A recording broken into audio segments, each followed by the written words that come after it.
Por que Deus desamparou o justo para justificar o ímpio? Livro de Provérbios, capítulo 17. Comentário de Mário Persona. Esses provérbios não têm uma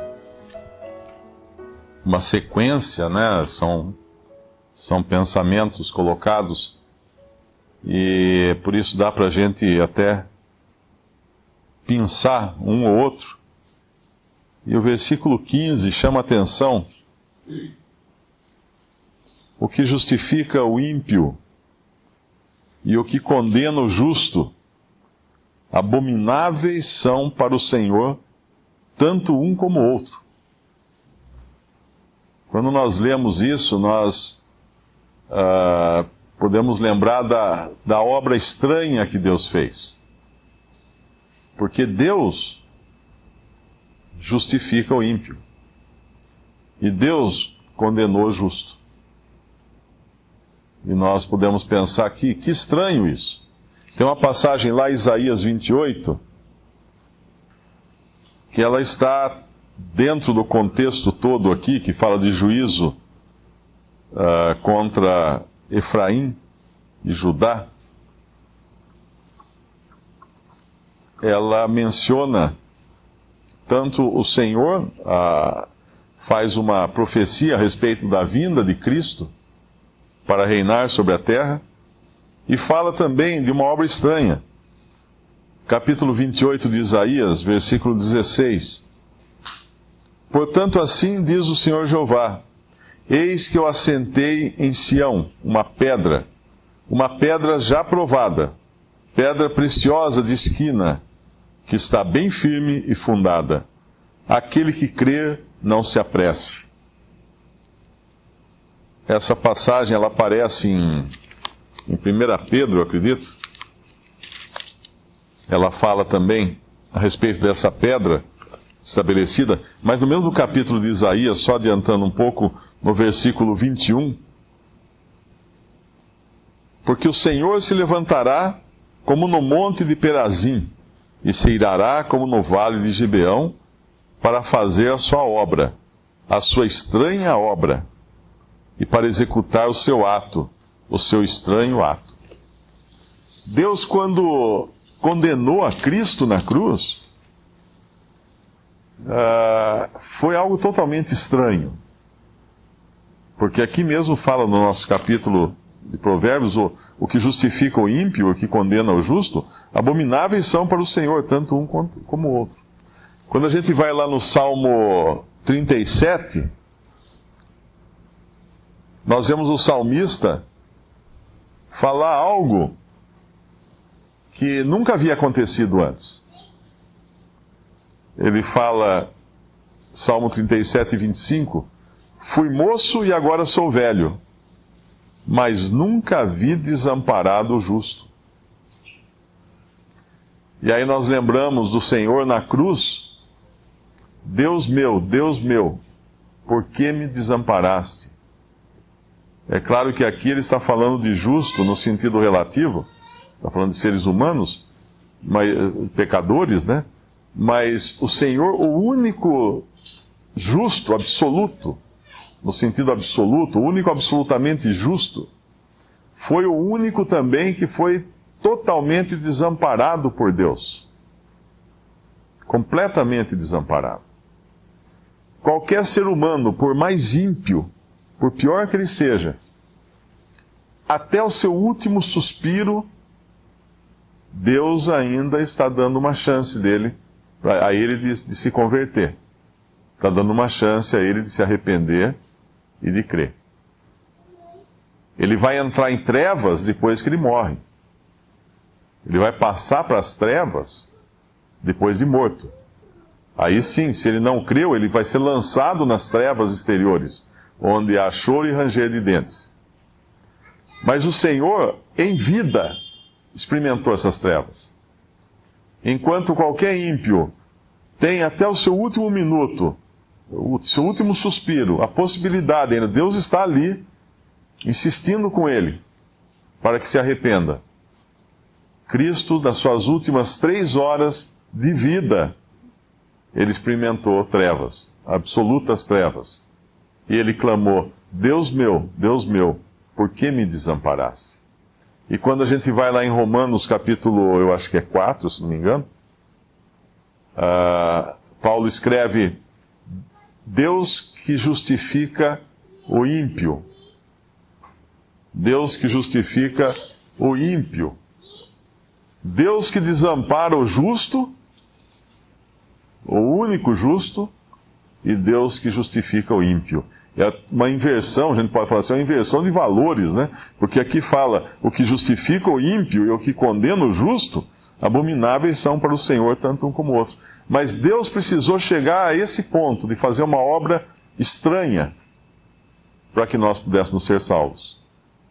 Teve que desamparar o justo, o seu justo filho, para que essa sala aqui, com todos esses ímpios, e muitos mais, milhões de ímpios em todo o mundo, fossem justificados.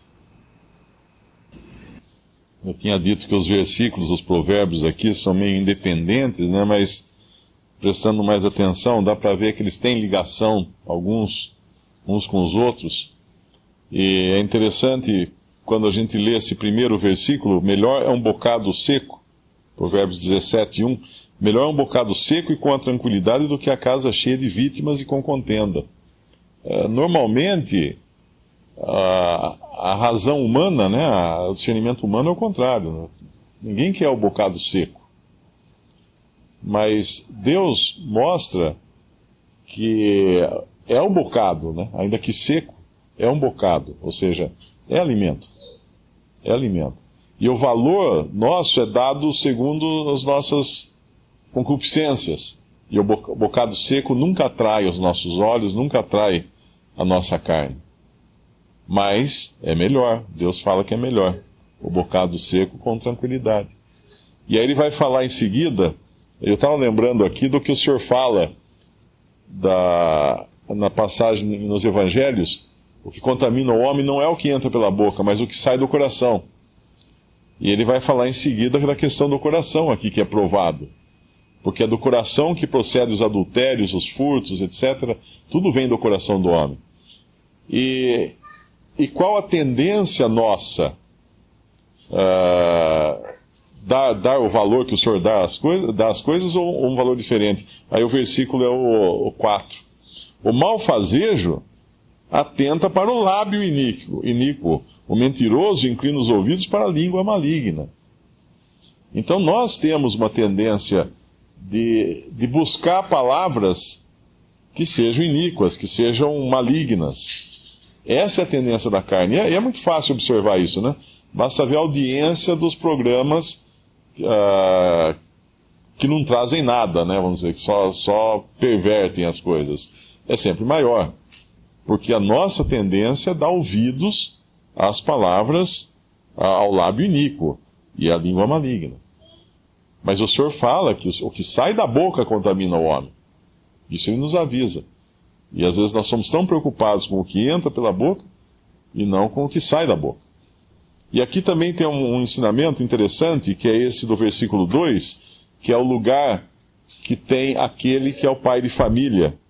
No caso aqui é um servo prudente, né, um servo de Deus, dominará sobre o filho que procede indignamente. Então, ordem na família. E entre os irmãos repartirá herança, justiça na família. E mais adiante, nós vamos ver mais uma coisa também que tem a ver com isso. O que escarnece do pobre insulta o que o criou. E o que se alegra da calamidade não ficará impune. Normalmente, nos valores humanos, o pobre é ruim, o rico é bom. A pobreza é ruim, a riqueza é boa. Assim como falou antes aqui das palavras dos lábios, né? Mas quando a gente vê nos valores de Deus, o que é realmente riqueza aos olhos de Deus? Versículo 6. Coroa dos velhos são os filhos dos filhos, e a glória dos filhos são seus pais. Então aquilo que sempre foi, né, no caráter de Deus, as coisas de valor, obviamente, dentro de uma sociedade que dá valor às palavras iníquas, que dá valor a coisas exteriores, que dá valor à indisposição dos filhos contra seus pais, que diminui o respeito, né, para com os mais velhos, que tira o valor que Deus dá aos filhos. A Bíblia fala: feliz o homem que enche a sua aljava. Os filhos são como flechas, né? E aqui fala da coroa dos velhos, são os filhos dos filhos. Então, coisas que eram tão normais, até para a humanidade, que a gente vê nas sociedades mais antigas, ter filhos era uma coisa normal e uma bênção, considerada uma bênção, né? À medida que nós vamos passando o tempo, vamos ficando mais modernos, né? Nós desconsideramos isso e perdemos. Basicamente, se a gente for ler esses provérbios, a gente vai ver que cada vez mais o homem inverte o valor das coisas. E isso é um alerta também para nós que somos cristãos, sabermos onde está o valor dado por Deus às coisas. O bocado seco vai ser melhor se não tiver contenda. O pobre vai ser melhor do que o que se alegra na impunidade, na mentira, etc.